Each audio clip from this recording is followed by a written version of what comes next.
Hello everyone. Before we move ahead with our today's agenda, that is handling table controls in BDC, for the people who are following me through from my last couple of videos and then they feel that they have gathered some amount of knowledge and they want to prepare a CV and then they want to start applying for various jobs in the market. I have uploaded a sample resume here in my website. Just you need to go to sites.google.com/site/latest ABAP. Go and see this sample CV. If I click here, it will display that it's having so many things here. You don't need to copy paste each and everything, because having said that, it's sample CV. I'm not restricting you from anything, but at the same time I'm not asking you also to copy each and everything, because it all depends on your knowledge, and then at the end of the day you are going to justify it during the interview sessions. So it's that's about it. It's a typical format, very famous in, I would say, in US, because US guys, they want everything point to point and they don't want to see any nonsense in the CVs, in the profiles. So this has been working for me for quite some time in US when I was in US.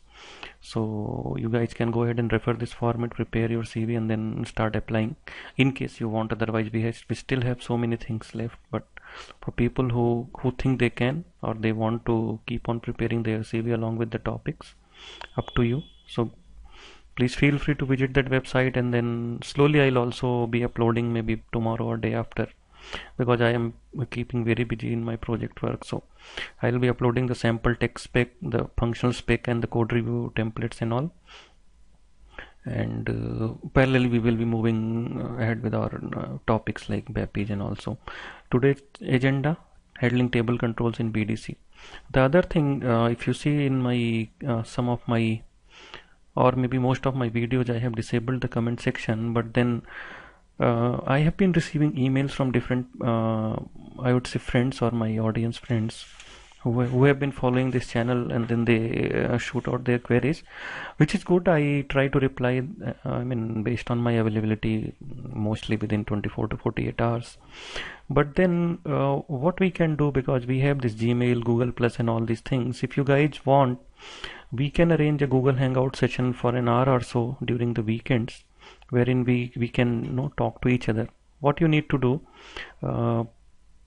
I mean, that would be the best way. Either drop me an email on my email ID, which is mentioned on the website, or you put the same thing in the comments in any of the videos, and then I'll receive a notification. So once I see that there are 5-6 guys who want to get into a Google Hangout session, then in that case probably we guys can get into that session and then clarify all the doubts. You guys can ask the questions in a live session to me directly, and that would be, I think, even better. So video sessions are always good, but then if you want to talk to me live, and I think that would be another option wherein you can clarify your doubts. Don't get into very very technical things and all, but somebody wants to uh, at least take a first step, or wants to take a next step in terms of building a career in ABAP, SAP-ABAP. So I can just help you out in those things, and obviously some of the technical things we can discuss. So it won't happen very immediately, but then because I would also be looking for at least 5 to 10 guys, so that session is worth and fruitful to everyone. It will be mostly in Indian timings. So if anyone who is like not in India and then wants to join that, probably we need to coordinate and set a proper time. So it will happen. Just drop me an email, or then put the same thing in the comment, and then I'll, with your email ID, obviously Gmail ID, so that I'll just make a note somewhere, and then again I'll drop an email with the available slots and all. Once you guys confirm, then we'll arrange for a Google Hangout session. So we will try to do it once one big topic is finished, like report is done. So maybe we can talk on reports more, and then a little bit on BDC. Once the conversions are done, we can have another Hangout session. I mean, so my aim is to provide all the quality contents free of cost, obviously, and then at the end of the day it should be helpful to you. So at least, I mean, I can devote 1 hour for Google Hangout session. So I have done it for a few of the people in the past, I would say very few, I think 2 3 guys were there, and then they were mostly like friends or friends of friends. So same thing we can do for our people, I mean for my friends or my audiences who are actually following me through the site and the channel. So we can, I mean, that option is even there. So, and lot of things, I mean, any open questions you guys might be having, and which you think that you cannot drop an email. So people who are listening to me and they think that it's a viable option, please let me know, and then we'll just try to do that as soon as possible. But yes, I mean, at least 5 6 people. So leaving it here itself. So today's agenda is table controls in BDC. So what I'm going to do first, I'm going to tell you about a table. What is a table control? So whenever we need to enter multiple lines, so multiple lines in the sense multiple line items, then the table control would come into picture. I went to SE38, then environment, examples, control examples. So first I'll give you a brief, and then we'll see the technicality, and then how to make a BDC. So in fact I am also short of time. We'll try to make this session as quick as possible. So yes, so double click on the table control,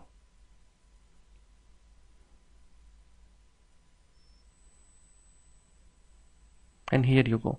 So this is the table control.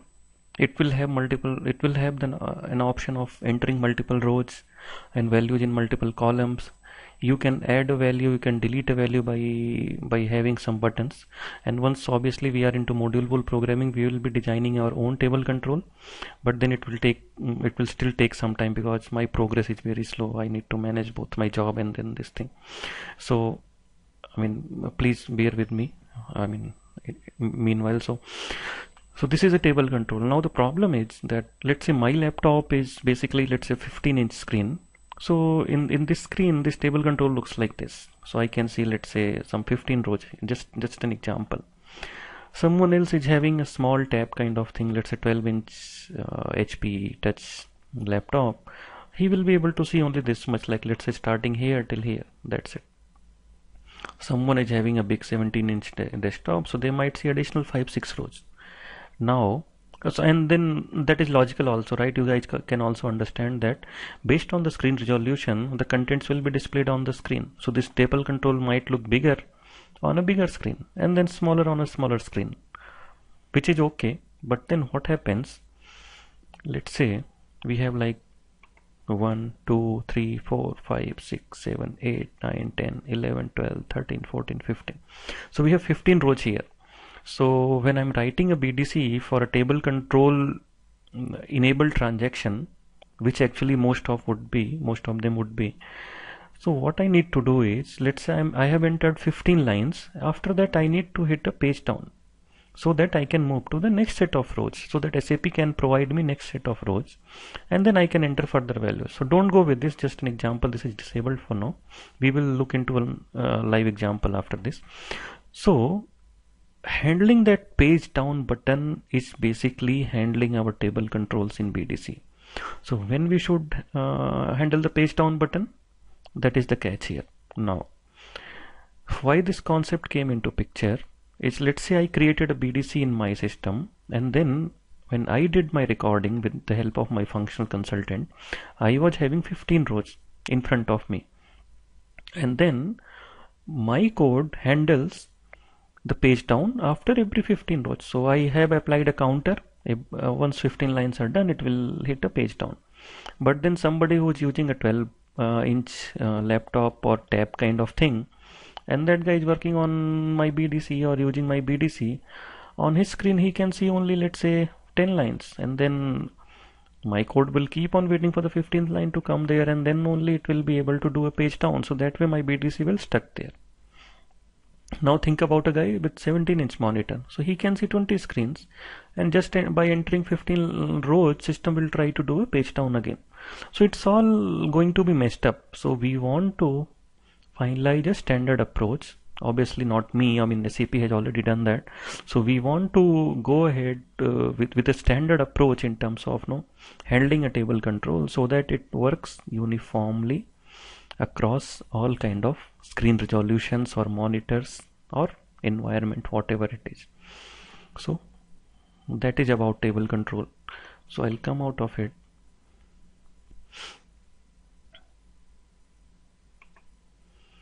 So what I'm going to do today, I'm going to give you a demo first.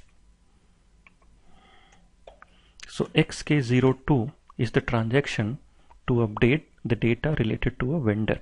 So vendor is, who is a vendor? Vendor is someone who supplies or who tries to meet our demand by supplying our demand. So basically, a person who supplies supplies eggs to you, or milk to you on a daily basis, or bread, cheese, whatever. He is also vendor to you, a newspaper vendor, a milk vendor, or anyone else, like somebody supplies vegetable to your place. Very simple example, day-to-day common example. But think in terms of a big organization, an organization like having a turnover of 100 billion or maybe $50 billion. They will be having multiple vendors. Think about Maruti Suzuki in India.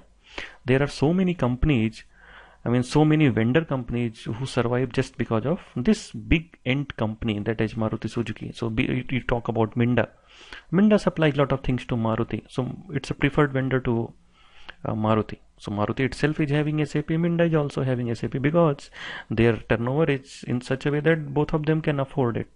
Now, same way, like Minda is supplying to Bajaj, Bajaj is having SAP, Minda is having SAP.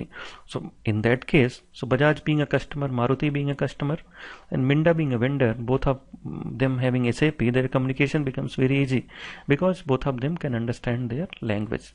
Anyway, so that is a different thing. Obviously they will be able to, because it's all about money. But then we are coming to this transaction. So whenever there is a vendor, and obviously a big vendor which supplies some spare parts to me. For example, I'm a bike manufacturer.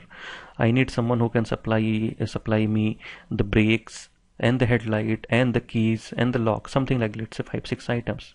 Because Bajaj or Honda, they are not going to manufacture everything. They will procure the things from their vendors, and then they will be assembling it in their plants. So what exactly they manufacture or produce is the engines, because that is the thing which will actually show their expertise in terms of giving a good mileage and a good pickup and all. So rest everything will be assembled. They will ask MRF or Apollo to provide the tires and tubes. Someone else will be providing those alloy wheels. So it's like different companies are surviving because of one company. So the person who is supplying you the goods will, for example, my newspaper vendor comes once in a month to collect his money. Similarly, the milk wala and the egg wala and the bread wala, cheese wala. So it's like that. So vendors, they will obviously ask for a payment. Now XK02 is the transaction to change the vendor details, and what we are going to change here is their bank details, bank account details. So what happens, every vendor will have a payment cycle. Once their invoice reconciliation happens in SAP on a monthly basis or a weekly or a quarterly, whatever, based on their payment agreements, payment terms. So payment terms is a very important term in SAP. Get in touch with your functional guy to get more details on it, or Google it out. So based on the payment terms, an invoice reconciliation would happen, and then the payments would be released to the vendor in their bank accounts, obviously. So what I did, I came to XK02, and then I'm giving the vendor number and the company code. So I'm taking the company code 1000 because this is an IDES server, so I can get only 1000. So there is a table LFP1 which will store all the vendor details with reference to the company code. So what I did, I came here, I entered company code as 1000, executed. I can see a lot of vendors as a part of company code 1000. So I took one. Let's say I'm taking 1000. Means 1000 is the vendor number and then 1000 is the company code. So let's take this. I came to this screen. I'm going to make it very, very simple. I'm going to use the simplest possible example to explain the table control. I don't want to get into a very complex kind of Excel sheet which will have header and item, lot of things. We are going to discuss a very simple concept, very simple example to understand the concept. So concept is more important than the complex program and Excel sheet. So I came to XK02, entered the vendor number, company code, and selected only payment transactions, and going to hit enter. Now you can see I'm having the country as D, that is German, bank is this, bank account number this, and then this, which is okay. So what I'm going to do, I'm going to copy everything, paste again, make it 3, make it 4, make it 5. Just trying to explain the example, and then every account number should be unique. So 1, 2, 3, like this. Hit enter. Now when you hit enter, it's going to, based on the bank key, it will take the bank name. And obviously account number can be anything. That is the liberty we are having here, so that we can run with our transaction. And then you can see that once we entered the 5 rows here, to enter another 5 rows, what I need to do, I need to hit on page down. So I'm hitting page down on my keyboard like this, and you can see system will provide me with another empty 5 rows. So I can do a control V again, one more time. So we had 5, let's say 6, 7, 8, 9, 10,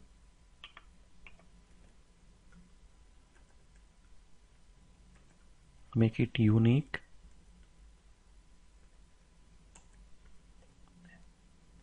hit enter. Make sure that no records are getting duplicated, otherwise it will throw an error. And then again to enter another set of banks, hit enter, hit a page down. So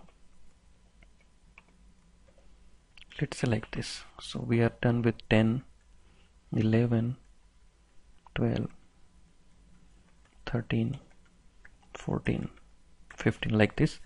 Hit enter once again. This. Okay, I didn't change this time.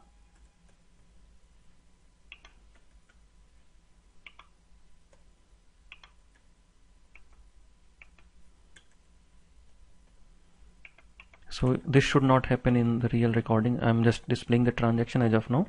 So we did page down for 3 times. Then I can save this data. These changes are done. If I go again, I can see everything is updated. I'm hitting again page down to look into it.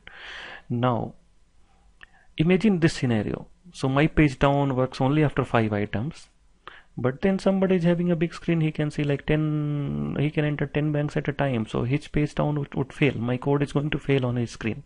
Somebody who can see only 2 rows, obviously it's going to fail. So to handle this, what we are going to do,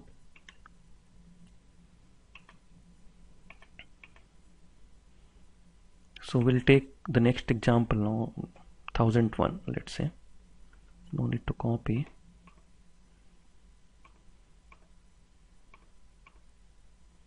So I'm going to SHDB, that is my recording. Going to do a new recording, the BDC 4, transaction code XK02. And then please, you have to see very carefully here that we are selecting the default size option. So default size option is provided by SAP, so that whenever we are doing a recording, if I do an F1 here, every time SAP will take the default screen size, which is made for recording. So it has been provided by SAP itself. So you can see that it's a part of a structure called CTU params. If I double click here, it's a structure. It will have some of the options here. So structure means it's going to be a work area. We are going to fill a work area based on this, in which we will mention as default size equal to X. So that whenever anyone is using this recording, by default his screen will be using the default size, by default size. So you have to remember this. It's basically going to be an interview question, especially in IBM and all. I remember I have been rejected in IBM once because of this question only. Obviously I cracked it next time and then worked there for quite some time. So you can see display mode, update mode, cat mode, default size, RA commit. So many options. I am not bothered for now. I am bothered only about default size because we are talking about call transaction. Remaining of the options I don't think I used ever during my career. So default size, that's it. So CTU underscore params is the structure which is going to play the critical role in terms of handling the screen resolution issues. Transaction xk02 default size X. Now start recording. We have to make sure that there are no errors during the recording. We came to this screen, select the payment transaction, provide the vendor number. In fact, I did a mistake. Actually, it should go properly. Let's do it once again. GBDC4 XK02 default size should be X. Start recording. Give the vendor number first. That is fine. Select this. Hit enter. So my recording is running. I can see only one bank key here. So that is okay with me. I can copy this. I can enter like this.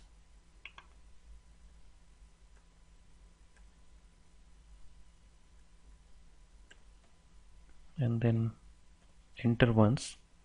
Then we can see only 5. So I'm going to do I put my cursor here, do a page down. Again I can see few things, I mean few empty rows here. Give another 5 lines. So 6 is fine, then 7. It should be unique, that's why we are doing it. 9. Hit enter. Do a page down once again.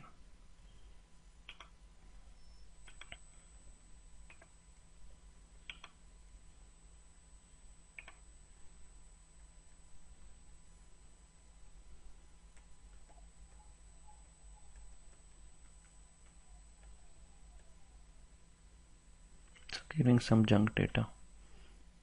Hit enter and then hit on save. So very simple example of using a table control. Very simple. My recording is done. Save it. Go back, select this, create a program, transfer from recording, hit OK. Executable, source code, local object. This is active. So now if you remember, same thing will happen. I will get both the options, session, call, transaction, whichever I want to use, as it happened earlier, and then it will do the needful. But then this is a generic program, generic recording. So what we need to do here, I need to create a new program. Before that, before I create a new program, I need to create a sample Excel sheet. So how my Excel sheet will look like when I'm going to work on the table control kind of example. So this is the simplest possible format, most simple format which we can use, which I'm going to create now, so which we can use during our table control kind of scenarios. If your functional consultant is not able to provide you with a good format, please try to use this kind of format. So what we did, the first thing which we entered was listener, next one was company code. So listener is first, then bookers. Then what we did, we selected this field D0130. So anyway, my BDC is going to handle only the payment transaction, so let it be hard coded. So it will be hard coded. Next, what we did, we went inside.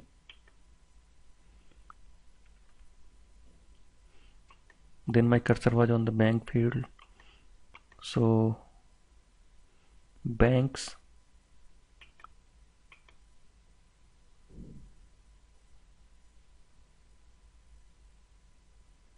So banks is first, then BANKL, that is bank key, and then next one is BANKN, that is bank account number, and then we did a page down, P plus. So P plus, these kind of things you will get as an OK code for page down button. So I have seen even P plus also. So let's prepare our Excel sheet like this.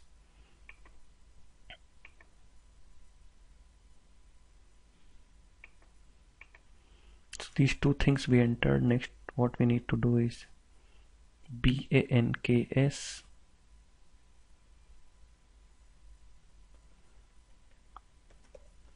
Next thing is BANKL.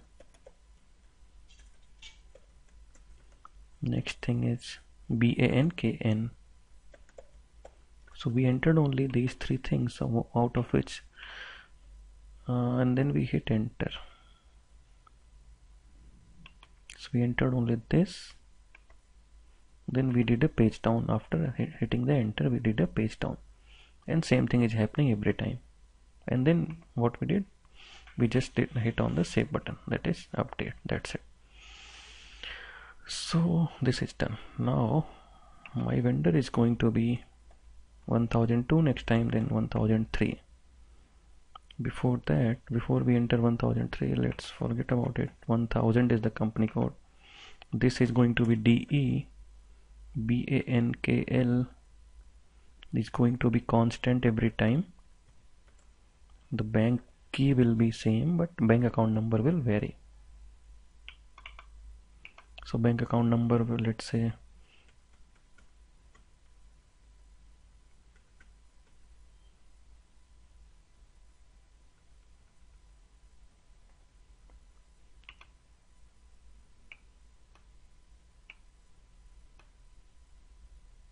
so we had 9 records. Let's make it like this. So we are having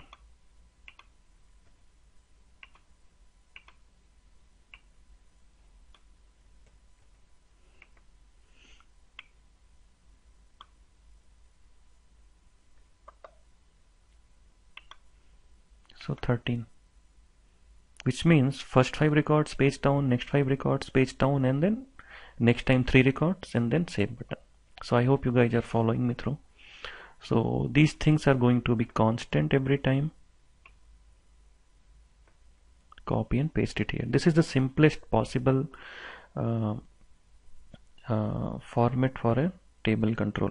People can make it complex. What they can do, they can put header in one tab, item in one tab, or what they can do, they can put H1 means header records, I1 means I1, I2, I3 all item records. So you need to deal with that, upload that Excel sheet, use your logic and transform the data into header and item internal table. So now what I'm going to do, going to use the same format again. Only thing I'm going to do is 1003.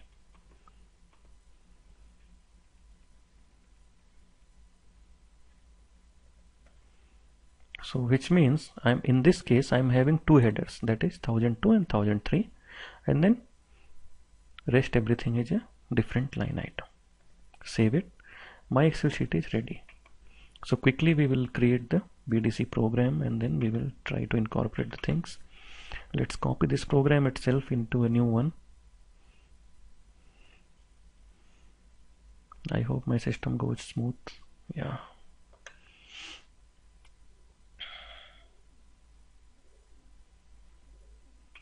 Copy.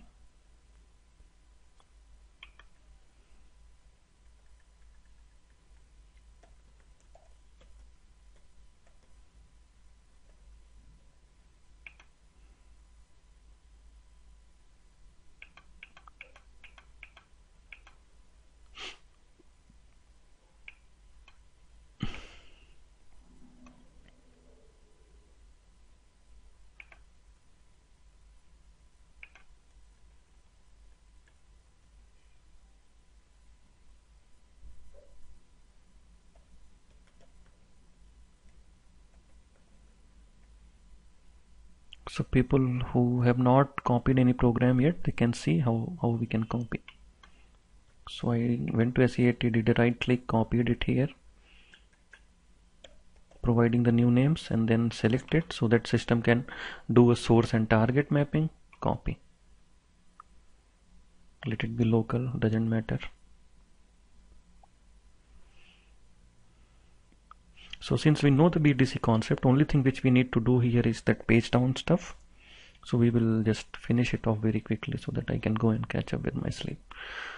Okay.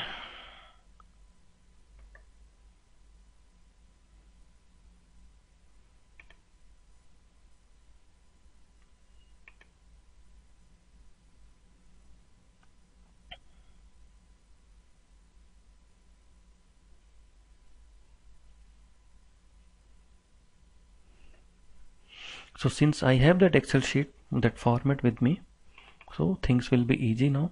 You have, so whenever you are working on the BDC stuff, you should also ask for a format so that you can plan for your code accordingly. This is going to be there, this is going to be there, this is going to be there, but then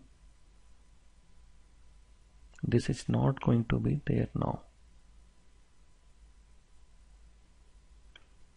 Remove this IT raw, BDC data, message and all. It's okay.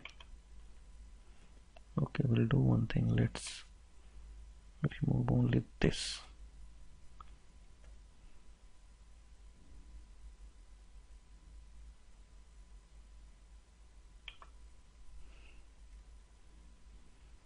In fact, we can remove only this for now.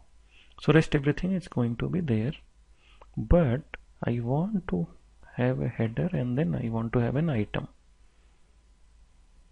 ty underscore final is fine. We are going to pull everything in ty underscore final. So let's open that Excel sheet once again just to refer it. We need to have listener, bookers, BN, KSB, this 5 things.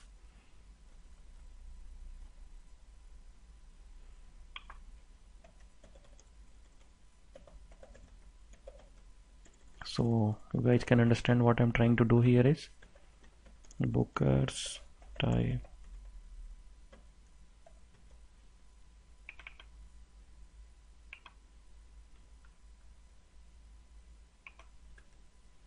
bookers type bookers. Next is, oh no, what is this nonsense? Okay, so this is a structure we are creating so that we can pull the data from Excel sheet. Then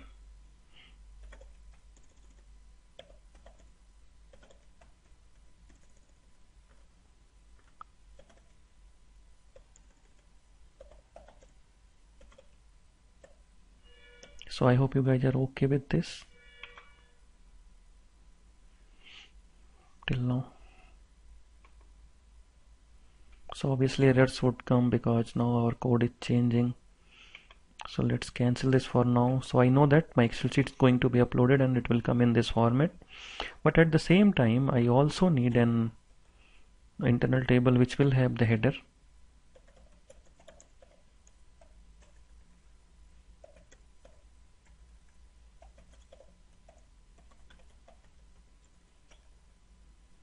So my header would have my vendor number, and then it will have company code,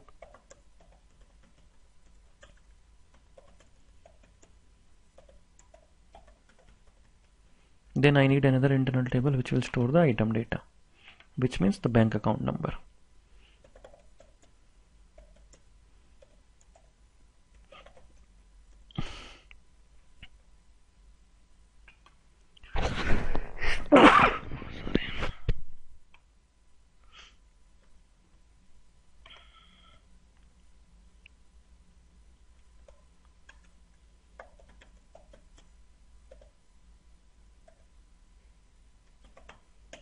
So fine, we have the structure for the whole set of records, then header and then item.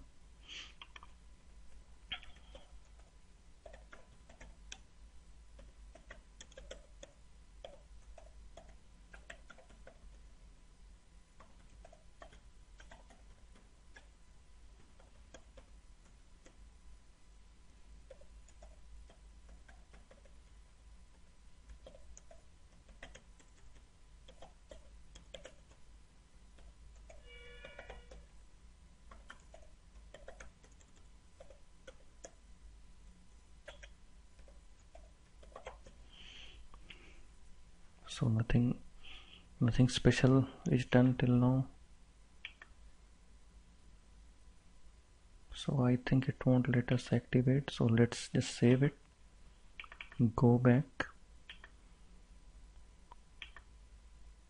So this is okay. It will go and pull the data, our existing code. It will go and pull the data. We'll get IT final. So first we will go with the BDC call transaction method. Now this place is not going to so this code is not going to help us this time. So going to remove this code.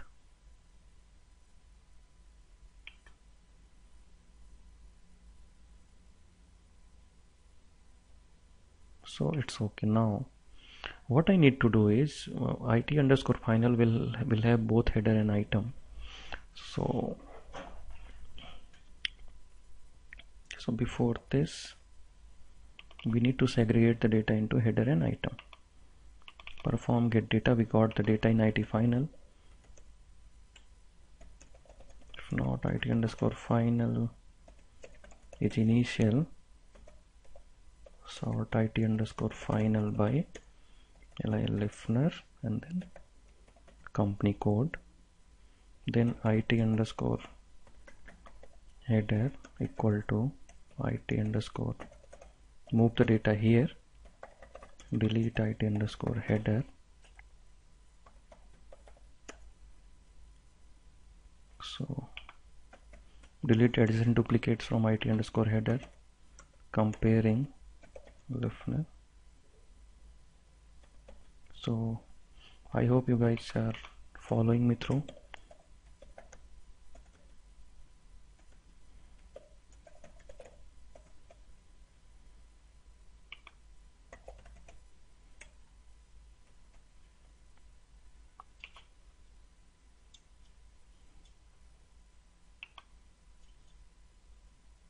So what we did, we have the data in IT final. We moved it into IT header, IT item, and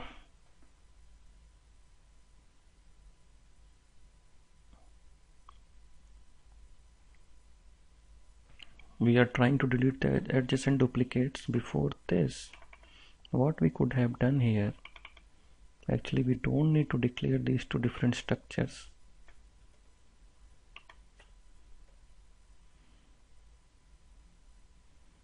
Let it be like ty underscore final. The only thing that is going to happen is it won't have the data in all the columns, which is okay. I'll show you this in debugging mode now.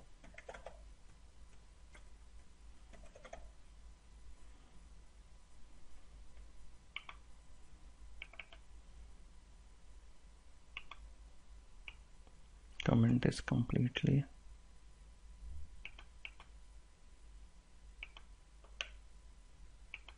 Enable this breakpoint.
So this Excel sheet is fine.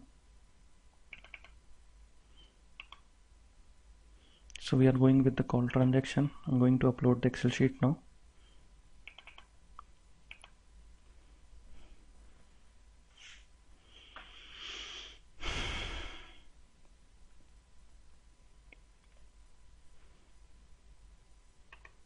So let's go inside, pull the data.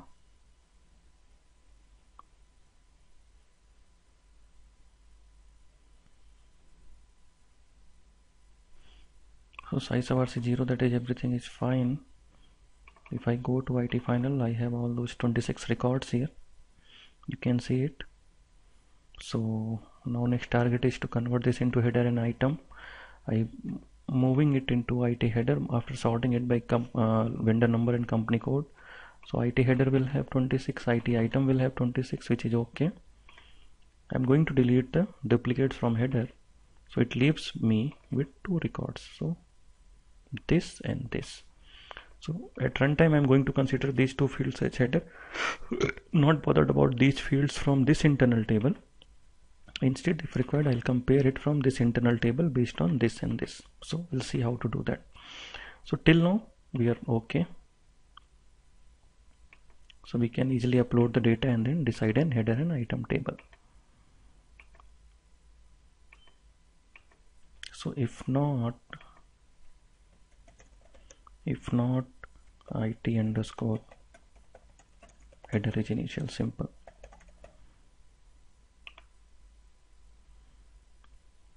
So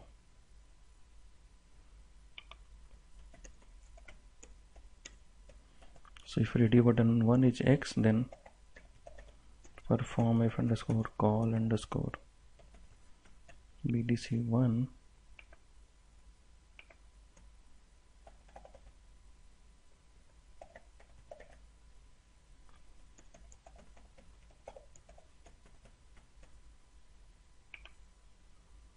So let's comment this for now, create a new form to put the call transaction method.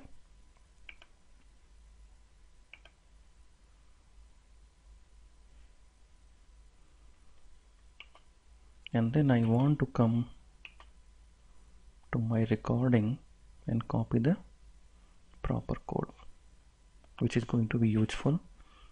So obviously from here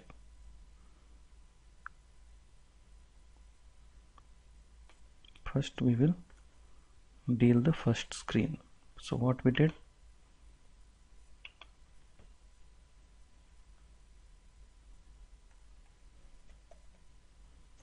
so loop at IT underscore header into header. So we have the data in WA underscore header. So we can replace this with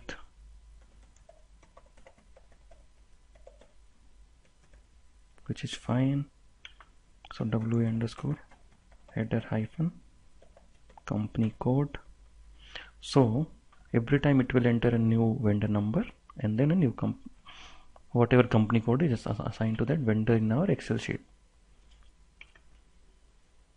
So I hope it's fine till now for everyone.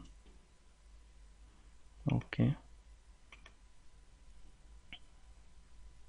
And then we selected the payment transaction field and then we hit enter, which is here. Then it will go to the next screen. So we are going to deal with the next screen now. This is the field program name. This is the screen number. Copy it. So my cursor was at fifth position, which is okay. This.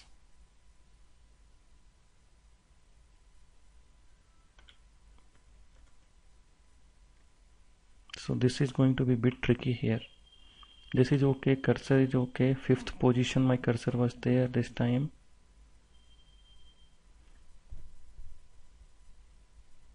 And I did an enter there, but then I want to deal with the other fields. So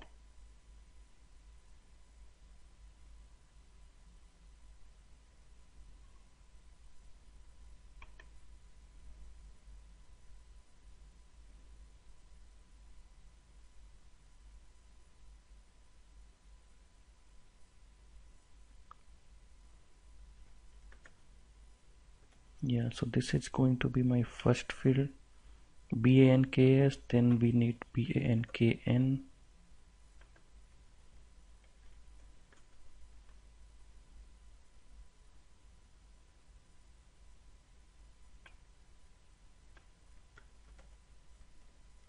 Then we need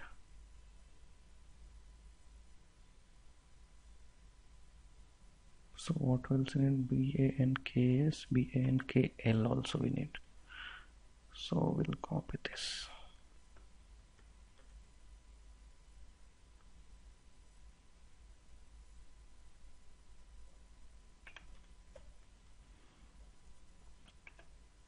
So as a part of our line item, we enter these fields.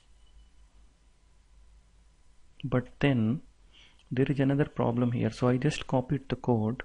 Let's try to understand the concept. So from here till here, whatever we are entering is a part of line item. So that is the catch here. So here we are going to apply some ABAP logic. 1 second, I'll just get some water and come. Okay, so till header we are okay, but then after this what I'll do,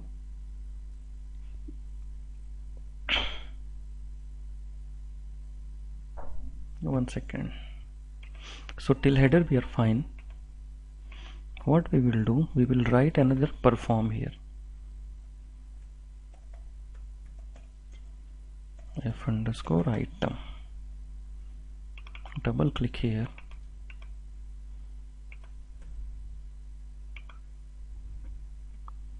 And copy this piece of code from here till here.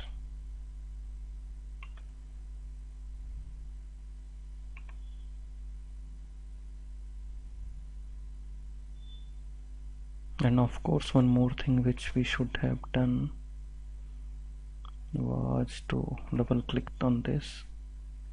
Okay, but it will be there because we copied a program, so not required.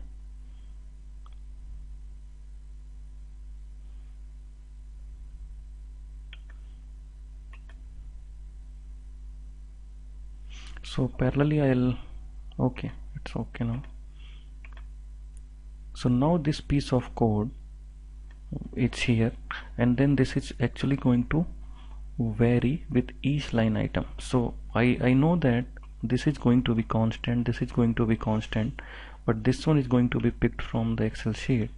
But if you see, this field has to change every time, which means as of now this has captured the value for second row, this one for the first row, but dynamically it has to generate the field name at runtime. So first thing which we will do here is we will put a loop at it_item into where.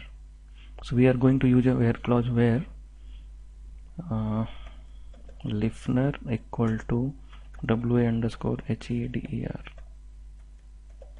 listener, which means wherever the vendor number matches, just do the needful.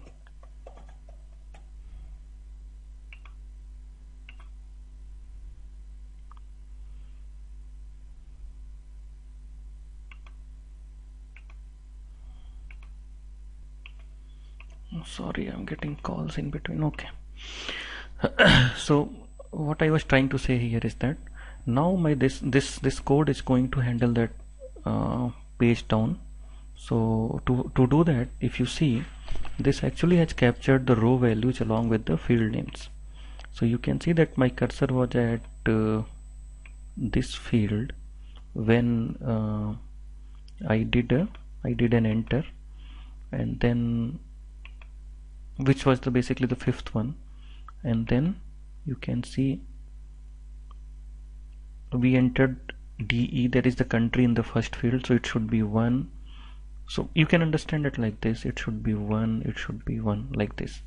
So this is going to be my code.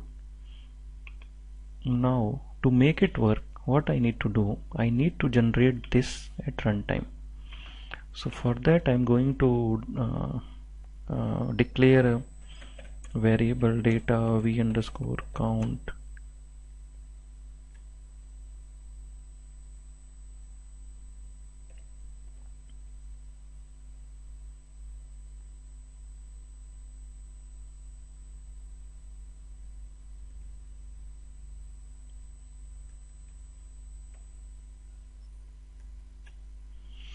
So type, so we are declaring a numeric value, we want to declare a numeric value. So 1 second, let me get the, so it's like v_count. So we are going to declare a value. We are going to declare a variable of toLength, which is basically a numeric variable, and we are going to assign the default value as 1. So v underscore count equal to 1. So how it's going to help me is that when I'll generate this field, by default it will give the value as 1. Now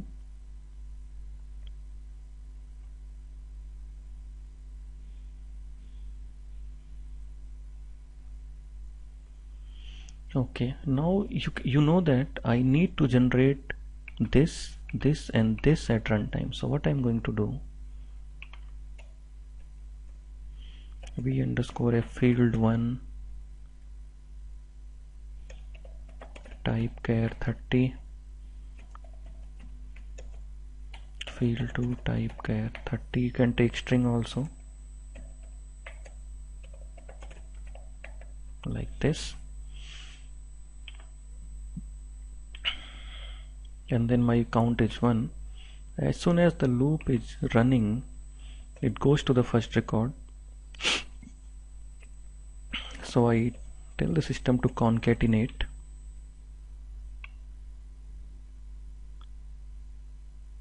from here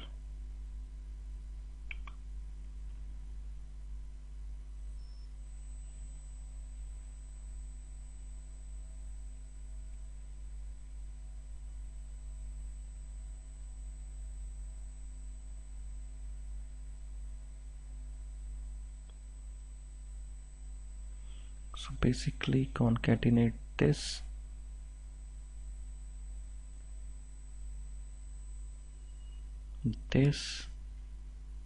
and then we want to concatenate bracket, and then so what I'm going to do, I concatenated this from here till here and a bracket, and then this one has to come from this variable and then this thing.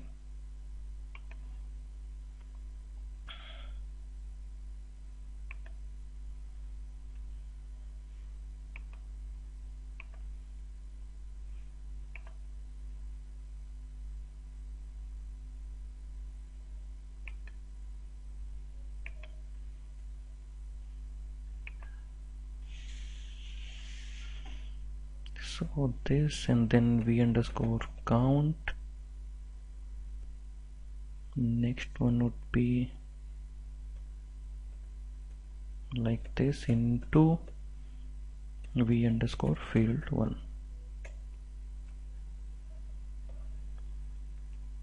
Let's generate 3 fields. Next one would be BANKL,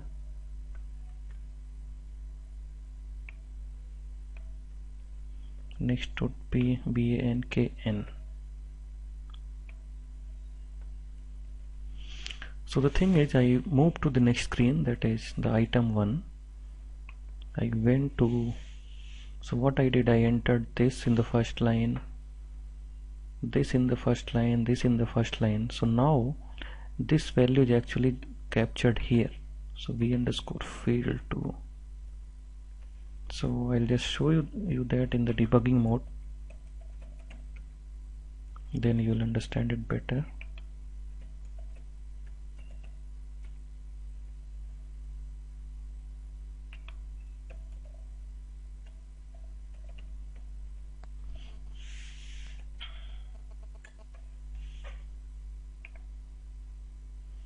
So I replaced this with the runtime variable. Now this one I'm getting from my item WA item hyphen BANKS. So this is also there in the internal table. This is also.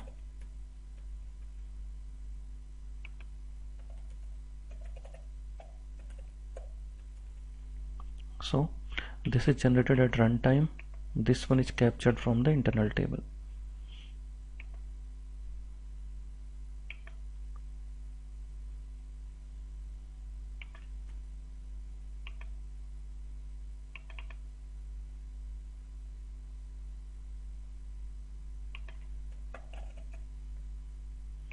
So we'll activate this program.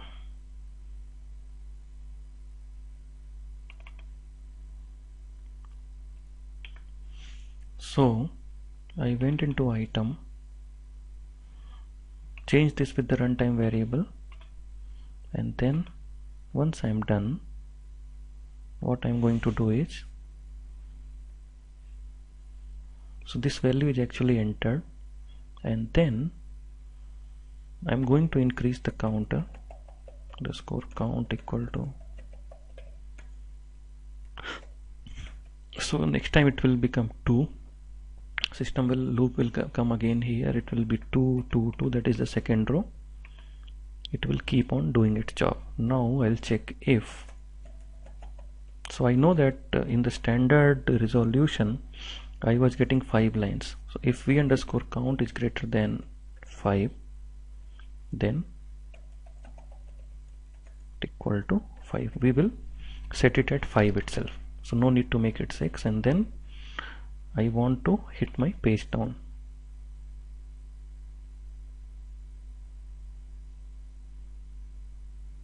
Before, so okay, so let's just formalize this code, this field,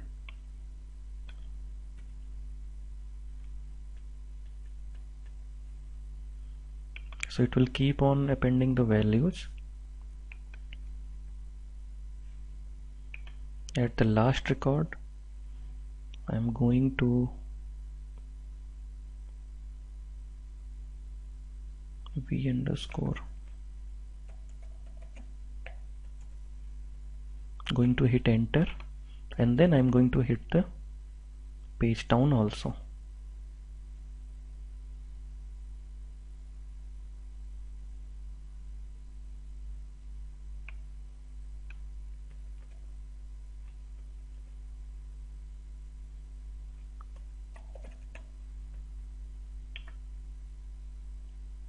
So loop is running, it's coming here, 5 records are entered. If the count is greater than 5, then I set it at 5 itself, so that next time when it will come,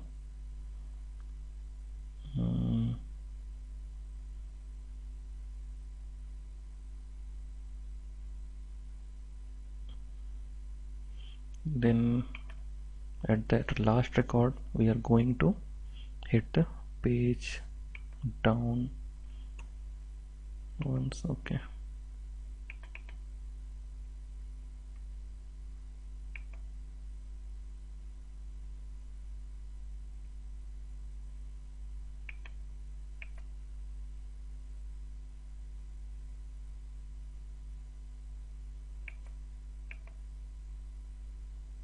what is this? Why BDC time pro does not exist?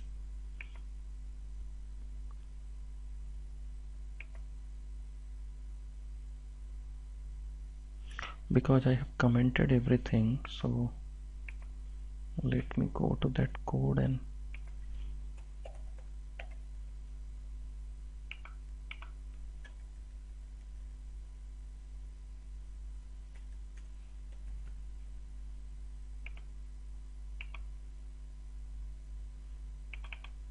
so if you guys remember, I copied few things from the standard program, so that I'm going to put in this program as well.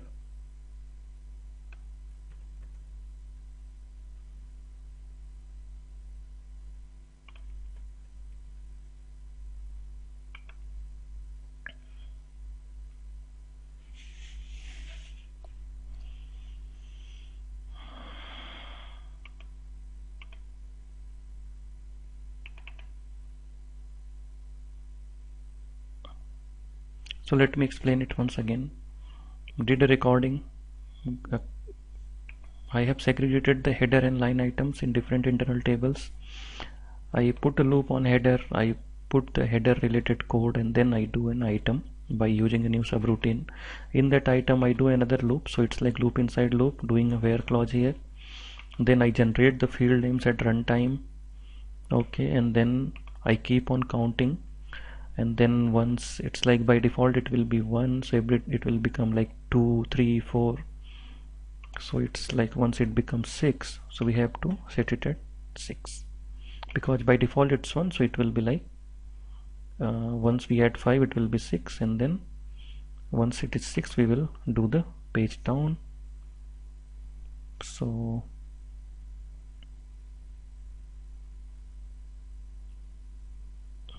and if so till now this is okay. One second. Sorry. So till now this is okay. So my loop will keep on running and then it will consume all the records. So once all the records are consumed, what I want to do, because my data is entered, I want to hit on the save button. So I'll copy paste the save code also. So this code I need here, this code I need here, this code I need on this program and this field.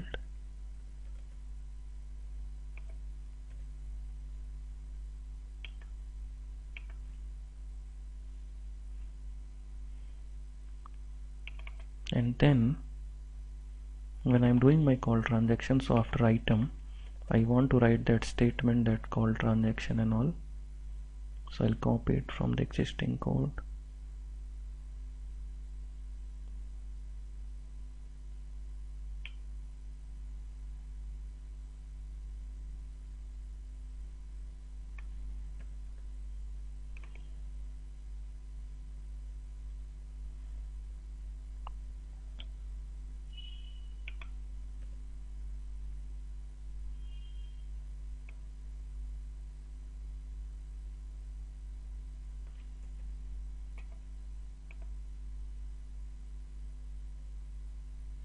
Let's remove the junk things, junk stuff from this function model so that it looks cleaner.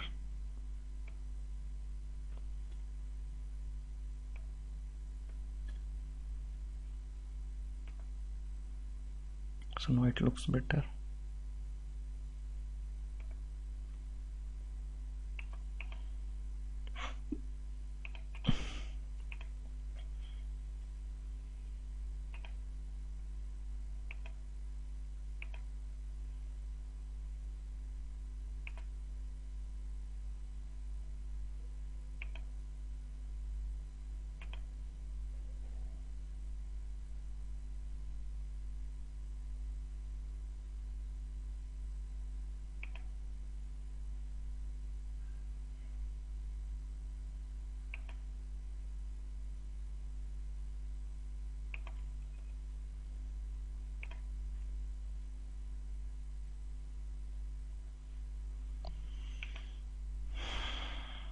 So this is my call transaction statement, but then we also discussed about the resolution, which means the CTU underscore params. So what I'm going to do here is that going to create a new work area, WA underscore option type CTU underscore params.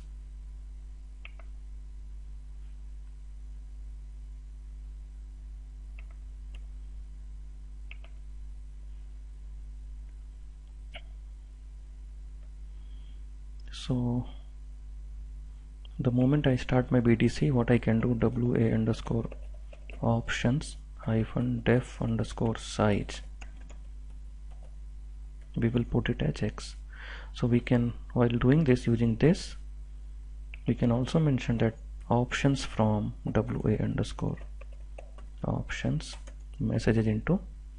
So this way it will go to this work area and check what all options we have provided. So it will see that default size has been set as X.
So many errors.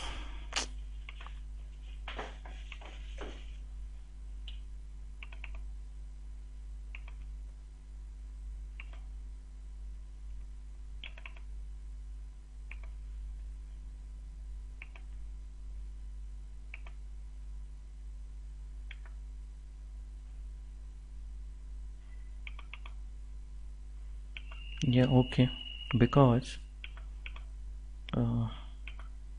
update mode I can select from here. So there I gave update mode as S. So the same thing I can provide in this structure. So what I'll do,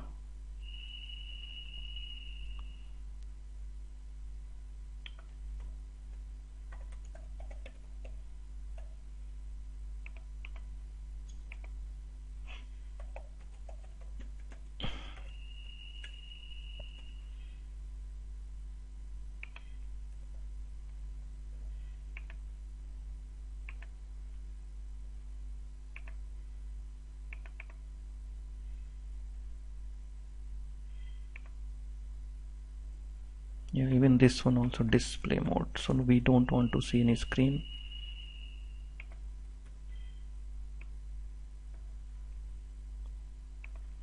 So we want to see all the screens for the first instance, like this. Okay. So you can see that mode and update went to that CTU params apart from the default size. So that is the benefit of that structure. It will have your default size option, whether you want to see all the screens or no screens or only the error screens, whether you want to make a synchronous or an asynchronous update. So my BDC is almost ready, and to understand it better, let's go get into debugging mode so that we will try to see that what exactly we did in this. So we have a breakpoint already there.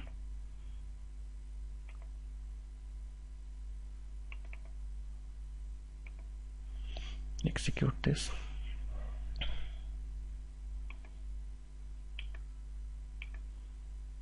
So we got the data, we have header and item now.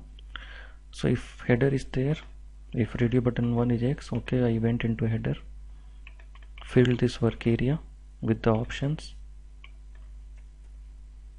so that system will go and check this one as an option parameter.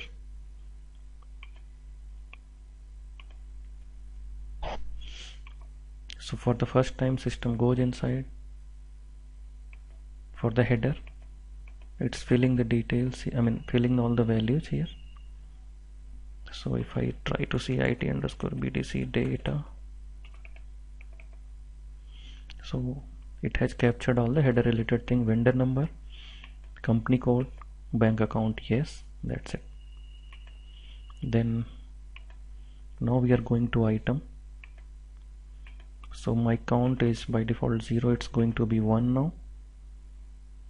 I am entering inside, so you can see that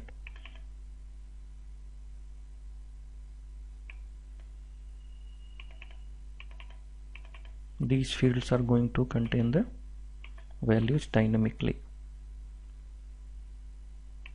So for first time it's 1, and if you see here the same thing was coming. So what we did, we are going to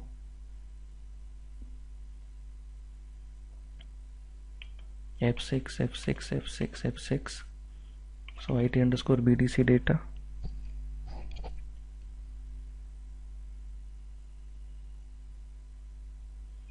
Looks like there is some problem.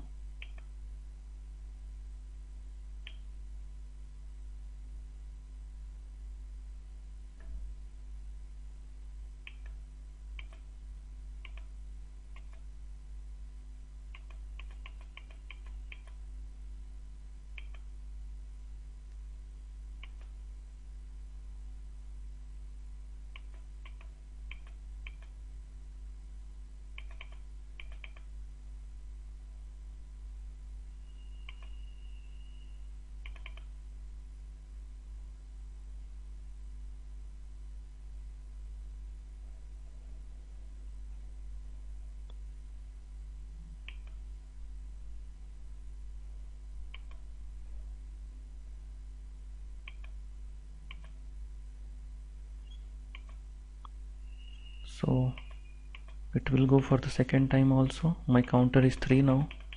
It will keep on adding this.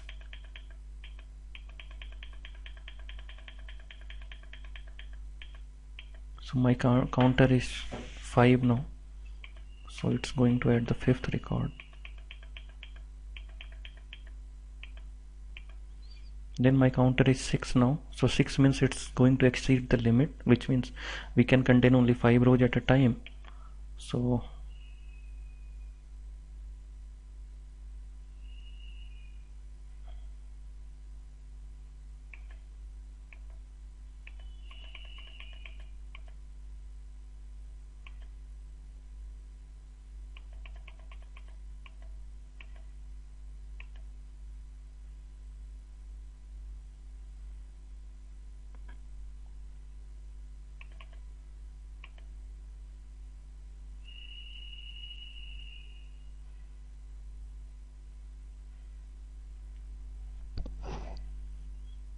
there is some problem in the code.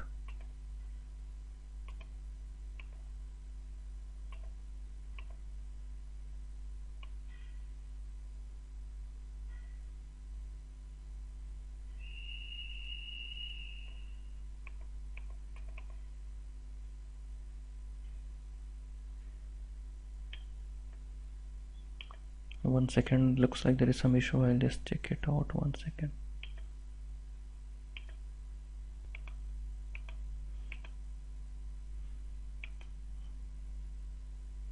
Yeah, so I got the problem. What I did during copy paste, I used the same old T code. It should be XK02.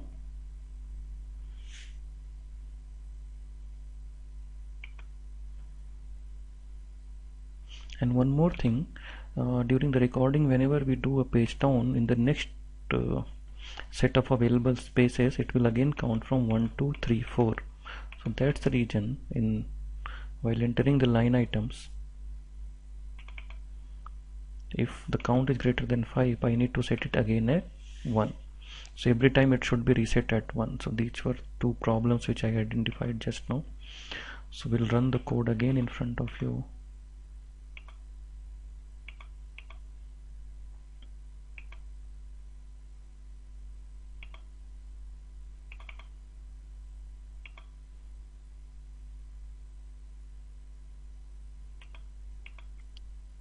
So got the data, went inside. Option is fine. So we are concerned about IT underscore BDC data.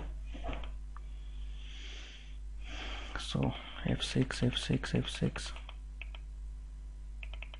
So we have got the field names, we have got everything, screen number and all. Went in the item, count is 1, went inside. So you can see now field name is dynamically generated.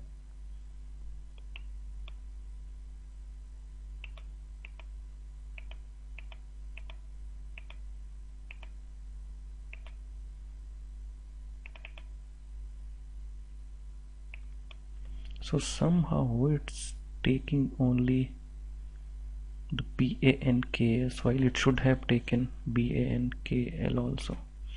Okay, let's go for the next record.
So this line is actually causing a problem which I copied directly from the standard code, due to which it's not appending the data. So what I'll do,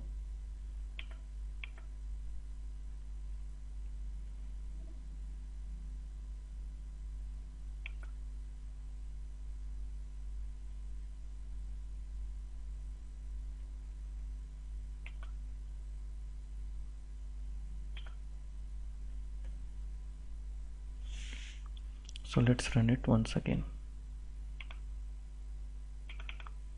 So I'm also facing these practical issues because it's been quite some time I have stopped working on the coding and all, but okay.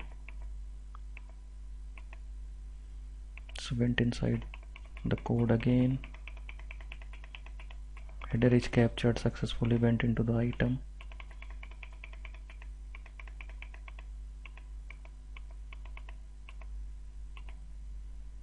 So let's go to IT BDC data once again now. So you can see that it has captured all the three fields in the first place. Now value is not coming, unfortunately. It should have come. So what is the other problem?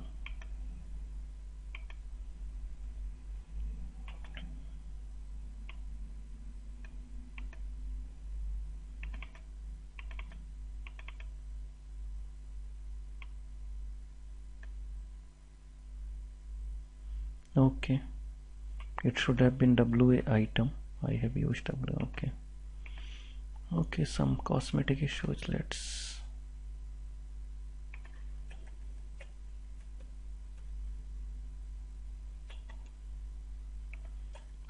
fix this quickly. WA item.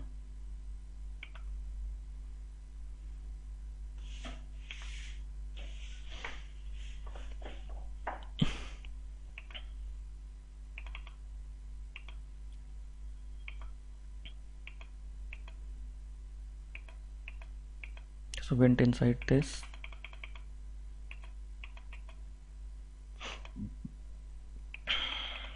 captured the headers, captured the item as well.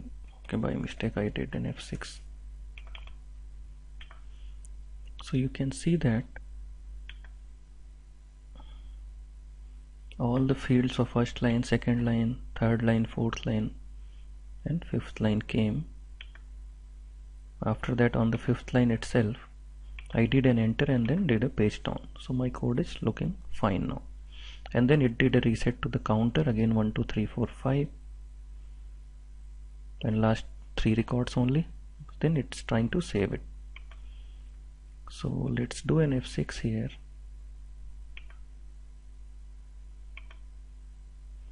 So now we are in the real code. So this is something we did earlier while recording. I hit an enter here, came here, hit enter, hit enter, hit enter, and then system is doing a P plus, hit enter, P plus, and then save. So this way my first record is saved. Then it's going to 1002, that is the next record in my Excel sheet. It should be 1003, next one.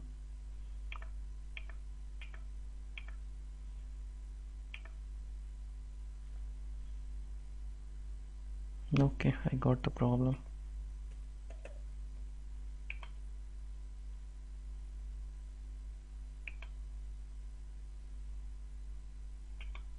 So the problem here is, last time also we faced it. So next time when we are doing it, before that,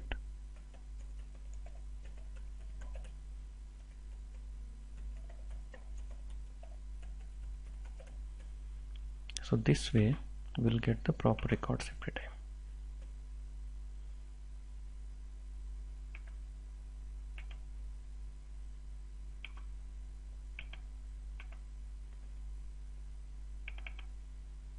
Let's change the values here, 1 2 3 4 5.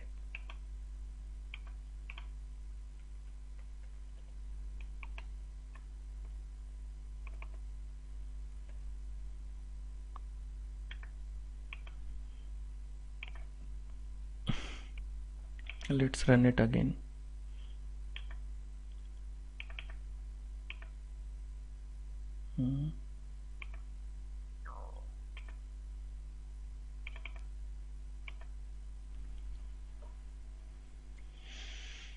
So I'm just doing an F8 so you can understand what is happening now. System took 1002 for the company code 1000. Enter. Changing the values, and then once 5 records are done, we are doing a P plus, again 5 records, P plus, 3 records, and then save. 1002 is done.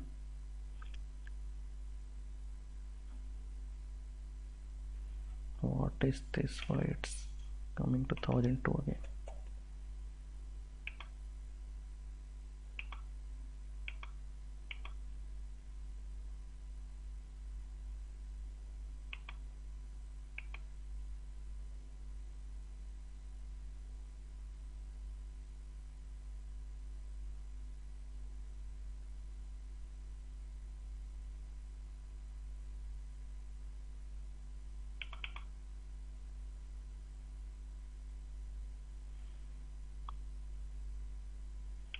So let me debug it once again.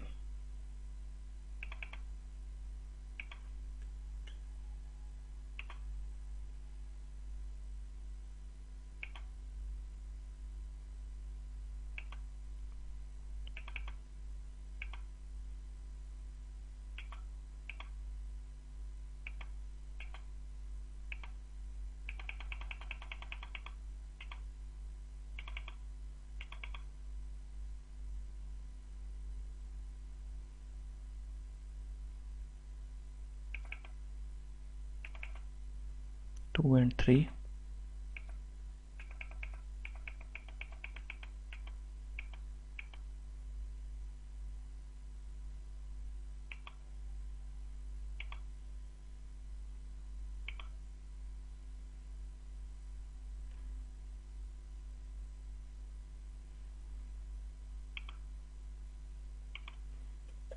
That is another issue.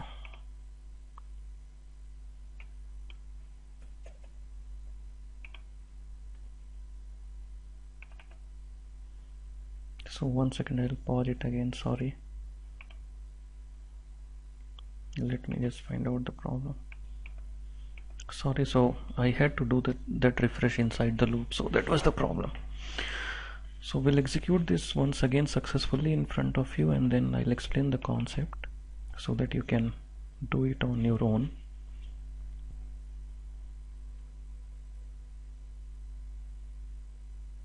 So I need to change the bank account numbers again so that system can accept it.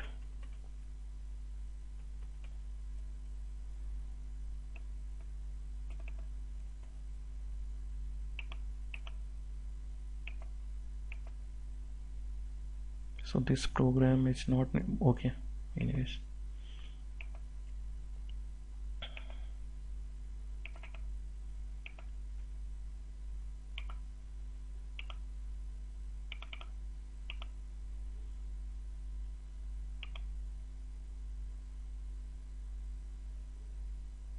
So it came here, vendor number, company code, payment transaction. I'm hitting enter. So it's all happening through the code now.